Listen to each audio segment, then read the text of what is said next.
Ya Allah, jodohkan saya dengan bintang Emon. Itu mah benar-benar tertuju. Nggak apa-apa, nggak apa-apa. Kalau Langsung. Kalau nggak bintang Emon dia aja nggak apa-apa, ya Allah lucu juga gitu. iya, kalau nggak bintang Emon, aturin ya Allah gimana sekiranya bintang Emon.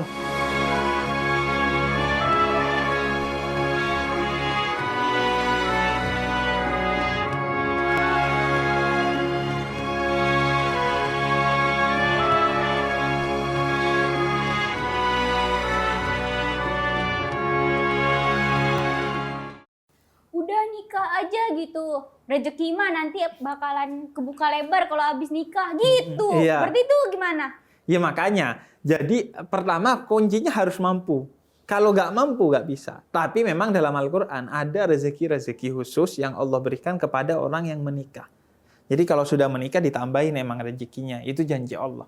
Tapi kalau memang sebelum menikah dia belum mampu untuk membina rumah tangga, ya nggak boleh. Sampai dia mampu. Jadi tuh, masih bingung dah Arafah, gimana sih? Nih, jadi tuh kayak, udah ya nggak apa-apa, santai aja gitu. Udah nikah aja gitu. Nanti mah ada aja jalannya gitu. Kalau rezeki anak gitu, Iya. rezeki istri gitu-gitu. Tapi tuh kayak, Arafah tuh ngelihat mereka tuh kayak belum mampu gitu. Kayak rumah kayak belum ada gitu, kayak kerjaan belum tetap gitu-gitu. Ya itu seharusnya enggak. Itu berarti nggak mampu kan? Belum mampu. Nah, orang-orang nih suka ngasih nasihat ke orang nggak bener. Nanti bakal ada sendiri. Iya, gitu. kayak gitu. Akhirnya ya kecuali dia punya komitmen ya, dia percaya sama itu dan dia punya komitmen, berusaha untuk memampukan dirinya, itu boleh. Tapi kalau dia memang betul-betul kelihatan belum mampu, kita cuma pengen hadir undangan aja. Iya. Kita pengen lama gak ada kondangan nih, pengen ada kondangan, jodohin. Nah karena itu makanya harus hati-hati karena bukan cuma modal nikah bagus, enggak juga. Kalau bukan orang yang tepat, belum mampu dan lain sebagainya, ya bisa jadi itu haram. Perceraian itu dibenci sama Allah meskipun Itu boleh. haram gak sih kalau cerai? Enggak haram, boleh. Nggak haram. Bahkan beberapa hal cerai itu wajib. Kalau suaminya zolim pada istrinya, itu harus cerai. Harus diceraikan. Kalau istrinya nggak dinafkahi selama 3 bulan, ya harus diceraikan. Nunggu sampai mampu dan dikasih jalan agar dia mampu, pasangan yang seperti itu. Misalnya tapi ini kalau udah mentok nih ya, tapi seharusnya ya tidak pernah terjadi gitu. Misalnya nih ya, misalnya Arafah nih umurnya sekarang 23 gitu. Terus kayak Arafah tuh kayak udah kayak nggak mikirin pacaran gitu-gitu ya. Terus habis itu sebenarnya kayak Arafah tuh ada nih orang yang suka gitu di umur 23, tapi tuh Arafah tuh kayak males nikah gitu-gitu sampai akhirnya kelewat gitu-gitu. Apakah nanti jodoh Arafah bakalan kayak gimana apa? Iya. Gimana sih? Jadi begini, jangan berpikir bahwa jodoh itu orang yang sudah ditentukan ini dan kalau bukan ini berarti bukan jodoh kita. Jangan berpikir seperti itu. Jadi? Kalau berpikir seperti itu, gimana kalau kita minta sesuatu untuk jodohnya kita, si B berubah gitu, misalnya. Itu gimana? Nggak bisa kan? Akhirnya berarti jodohnya diubah-ubah dong sama Allah. Ini enggak. Jadi jodoh itu siapapun yang kemudian ketika kita ketemu, kita cocok, kita sudah mampu dan itu pilihan kita, maka itu jodoh. Jadi nggak ada istilahnya, kelewat, jodohnya udah kelewat di belakang, nggak ada. Jadi kelewat. Kenapa? Karena kelewat. Iya, karena waktu itu Arafah masih apa katanya? Masih sibuk. Artinya masih bekerja kan, masih merintis karir. Yaitu termasuk syarat-syarat yang harus dipenuhi oleh orang yang mau menikah. Dia harus sudah matang. Oh ya udah, gua berubah mau serius nih cari pasangan. Maka Allah berikan jodohnya. Jadi nggak ada istilahnya, jodoh udah kelewat. Karena jodoh itu bukan ditentukan orangnya. Si A, si B, jodohnya enggak. Kan kita misalnya ini kayaknya jodoh gue nih kayaknya pas banget nih sama gue banget gitu. Tapi dia punya pacar gitu. Terus habis itu bilang? Ya bilang melalui cara-cara yang tepat gitu ya. Kayak tadi ngabari lewat orang. Lagian tapi kalau kamu nggak kenal sama dia kok tahu jodohnya kamu itu dia? Enggak, misalnya satu circle lah. Satu circle. Gitu, teman-teman. Tapi kan tetap aja nggak tahu, nggak pernah hubungan. Kan kadang pas jadi teman baik, pas jadi pasangan jadi jelek. Jadi kita itu memang nggak boleh pacaran, tapi juga nggak boleh menikah tanpa kenal. Beli kucing dalam karung tuh, nggak boleh. Karena itu kaitannya agar kita terus terikat di dunia dan di akhirat kalau bisa. Misalnya nih, kita udah ngerasa nih dia jodoh kita, tapi kita nggak dapet restu gitu. Itu jodoh apa bukan? Jadi gini, idealnya memang pernikahan itu direstui oleh kedua orang tua sebagai wali kita. Tapi dalam sebagian madhab, wali itu tidak dijadikan syarat dan rukun pernikahan bahkan. Itu untuk menunjukkan apa? Itu untuk menunjukkan bahwa kalau orang tua, anaknya itu sudah ketemu jodohnya yang sudah baik, maka dia harus merestui. Jangan menghalang-halangi. Kalau kayak gitu gimana? Ada jodohnya anaknya yang baik, maka orang tua harus merestui. Harus merestui, nggak boleh nggak merestui. Kalau tetap dia nggak mau merestui gitu? Misal dia nggak mau datang kalau dia nikah nggak mau. Nggak mau datang, nggak mau jadi wali. Kalau kita bermadhab Syafi'i, ya memang nggak boleh. Harus ada wali. Karena itu harus kita memperjuangkan. Memperjuangkan dia jadi jodohmu aja bisa, masa memperjuangkan orang tua merestui nggak bisa. Kalau dia memang orang baik-baik, bisa diperjuangkan. Nah, tinggal cara memperjuangkannya. Bagaimana? Pertama, jangan hanya bacot, tapi tindakan. Jangan hanya bacot. Jadi tunjukkan calon suamimu itu, tunjukkan bahwa dia adalah pilihan terbaikmu. Dengan datang ke rumahnya, bertutur kata yang baik, menyatakan diri siap, memperlihatkan bahwa dirinya siap.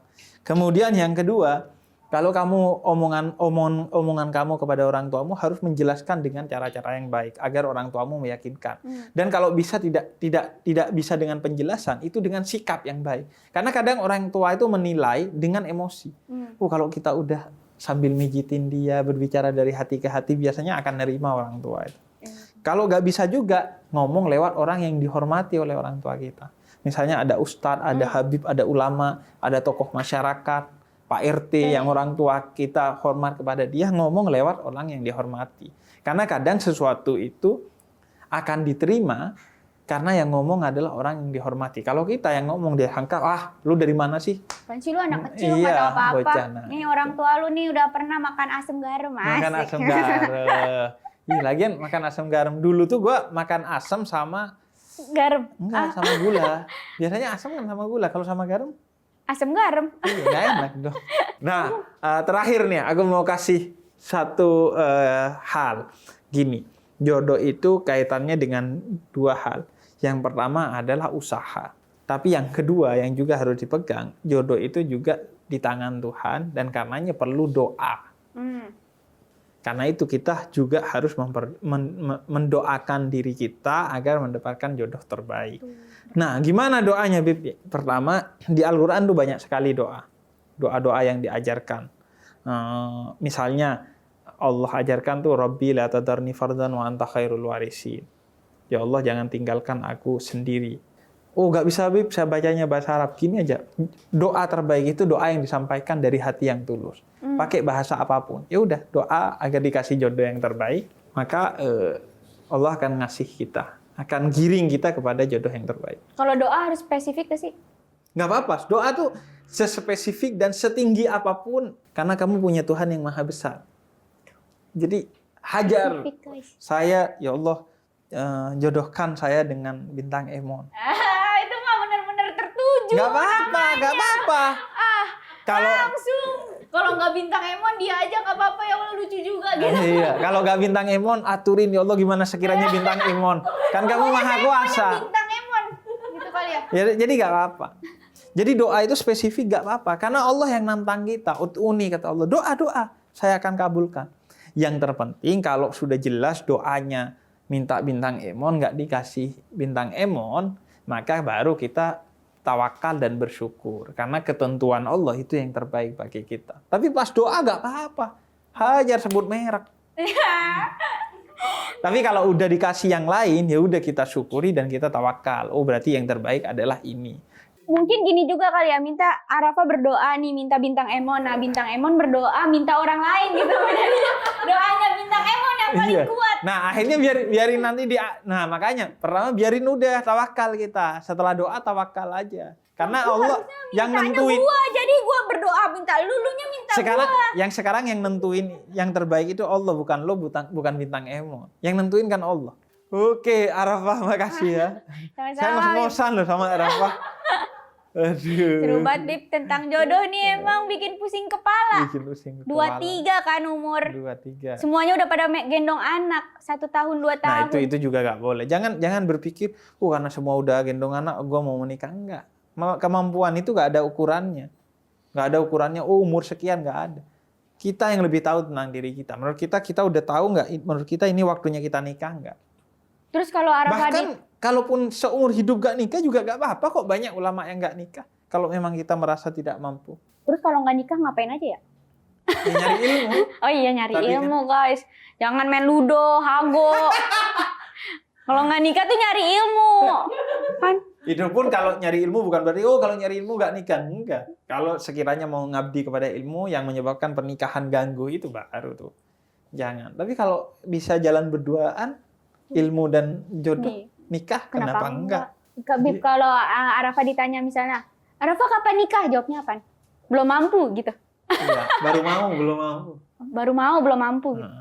Baru mau, belum Enggak, mampu. jawabnya paling enak ya doain aja. Oh, didoain aja? Dia agak lebih banyak orang yang mendoakan. Terus kata dia, gue berdoa gue pusing banget gitu. Apalagi doain lo ya?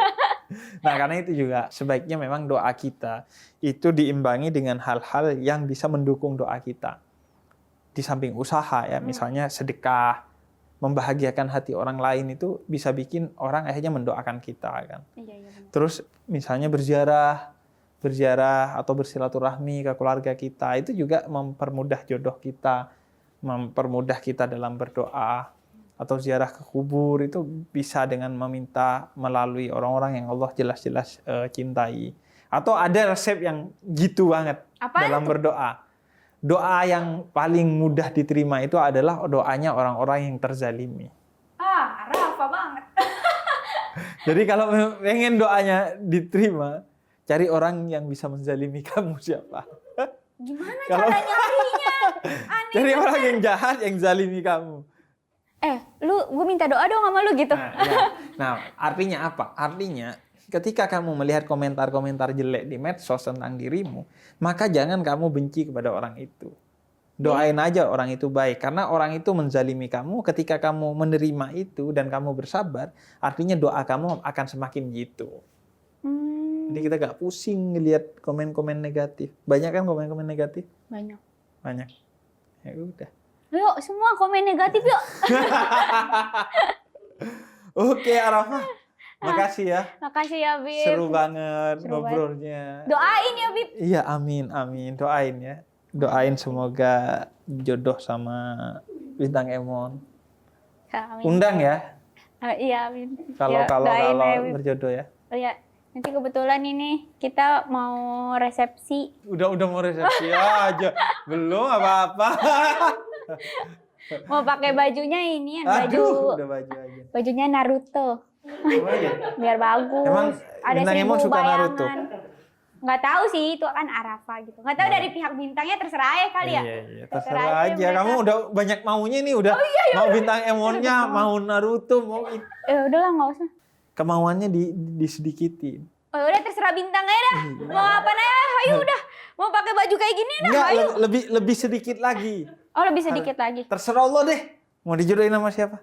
Gitu dong. Katanya jodoh. Kita berdoa. Ya nggak apa-apa, tapi kan lebih enak. Terserah Allah deh, jadi enak kita. Mau dikasih siapa saja nggak kecewa. Ntar dijodohin sama satpam ngantuk lagi. Emang kenapa satpam ngantuk? Ya, masa satpam ngantuk? Kebanyakan nguap dia. Aduh. Oke, terima kasih Arafah. Sama-sama Habib, makasih juga Bib.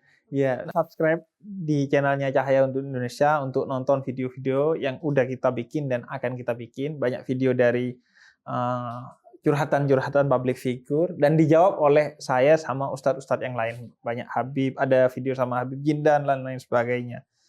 Dan jangan lupa like, komen yang baik dan share video ini dan nyalakan loncengnya.